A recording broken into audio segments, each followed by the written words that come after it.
افغانستان پر حملے کا اصل سبب جو میں نے دو بتایا نا، دو لڑیاں ہیں ان کے ایجنڈے کی،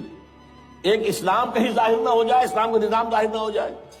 اور ایک مسلمانوں کے مالیاتی خاص طور پر تیل کے وسائل پر قبضہ۔ اب افغانستان میں کیا ہوا ہے، یہ سارا معاملہ تھا اسلام کا راستہ روکنے کے لیے کہ یہاں تو اسلام ایک شکل دکھا رہا ہے اپنی، اور اگر انہیں موقع مل گیا تو یہ تو ایک ایسی ویلفیئر اسٹیٹ قائم کر دیں گے، زکوٰۃ کا نظام قائم ہو جائے گا تو اعلیٰ ترین ویلفیئر اسٹیٹ قائم ہو جائے گی، اور اگر یہاں پر جو ہے یہ ساری سزائیں نافذ ہو گئی، معاشرہ کرائم فری ہو جائے گا، لوگوں میں محبت ہوگی، مساوات ہوگی، اور یہ کہ عام لوگوں کے لیے ویلفیئر ہوگا، اور یہ سامنے نظام آ گیا تو پھر ہمارا یہ نظام کیپٹلزم یہ کہاں رہے گا، اس کو تو منہ چھپانے کی جگہ نہیں ملے گی۔ لہذا افغانستان پر حملے کا اصل موٹو یہ ہے، لیکن انہوں نے افغانستان میں کوشش کی طالبان کے زمانے میں، یونیکال جو ہے ان کی سب سے بڑی جو ہے جو کمپنی ہے، اس نے مذاکرات کیے، وہ دیکھ کر حیران رہ گئے کہ یہ ان پڑھ، یہ ملے ملاٹے جو ہیں یہ تو بڑے ٹف بارگینر ہیں، اس طریقے سے پاؤں جما کر طالبان نے جو ان کے ساتھ مذاکرات کیے ہیں اور ان سے اپنی شرطیں پیش کی ہیں کہ وہ گھبرا کر بھاگ گئے۔ یہ صورتحال بھی تھی افغانستان پر قبضہ کرنے میں، لیکن یہ ہے کہ اصل کیا تھا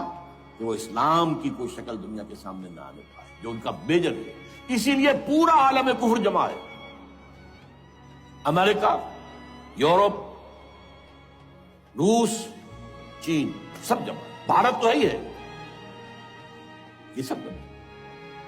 اچھا، اس میں یہ بھی ذہن میں رکھیے کہ افغانستان کے بارے میں یہودیوں کے علم میں ہے کہ حضور کی حدیثیں کیا ہے۔ حضور کی حدیث ہے یخرج من خراسان رایات سود، رایات سود، خراسان کے علاقے سے کالے جھنڈے لے کر فوجیں چلیں گی، لا یردھا شیء، کوئی طاقت ان کو رخ نہیں موڑ سکے گی، حتیٰ تنصب ایلیا، یہاں تک کہ وہ آ کے بیت المقدس میں جھنڈے گاڑ دیے جائیں۔ دے نو اٹ، یہ جان لیجیے، یہ لوگ پڑھے لکھے لوگ ہیں۔ اسی طرح حضور کی ایک حدیث ہے کہ جب یہودیوں کا قتل عام ہو رہا ہوگا، اگر مسلمان قتل کریں گے تو اگر کسی درخت کے پیچھے یہودی چھپا ہوگا تو درخت پکارے گا، اے مسلمان، یا عبداللہ آؤ ادھر، یہ میرے پیچھے یہودی چھپا ہوا، قتل کرو اسے۔ کسی پتھر کے پیچھے چھپے گا تو پتھر بولے گا، سوائے ایک درخت غرقد کے، کہ غرقد یہودیوں کے درخت ہے، وہ پناہ دے گا۔ اور آج اسرائیل میں سب سے بڑی پلانٹیشن غرقد کی ہے، دے نو اٹ۔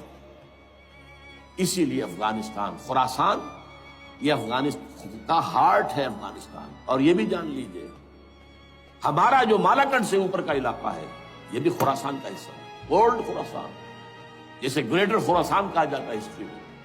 ایک میں نے ایرانی سے پوچھا تھا اس کے بارے میں، تو اس نے کہا خراسان ہمارا ایک صوبہ ہے۔ میں نے کہا وہ تو مجھے معلوم ہے، جس کا دارالخلافہ مشہد ہے اور یہ ان کا مقدس شہر ہے، وہ تو اسے مکے کی طرح سمجھتے ہیں۔ بہرحال میں نے کہا میں پوچھ رہا ہوں پرانا خراسان بزرگ، تو خراسان بزرگ کا انہوں نے بتایا پورا افغانستان اس میں شامل، اور پھر یہ اسٹیٹس جو ہیں سینٹرل ایشین اسٹیٹس، اور ایران کا ایک حصہ اور پاکستان کا ایک حصہ، یہ جو مالاکنڈ کہلاتا ہے۔ اور یہ بڑی معنی خیز بات ہے کہ وہی مالاکنڈ سے تحریک چلی ہے، جو اصل تحریک ہے طالبان پاکستان، وہ سوات سے چلی ہے۔ بہرحال اس وجہ سے، اس پہلو سے یہ جو ہے افغانستان پر حملے کا سب سے بڑا سبب وہ تھا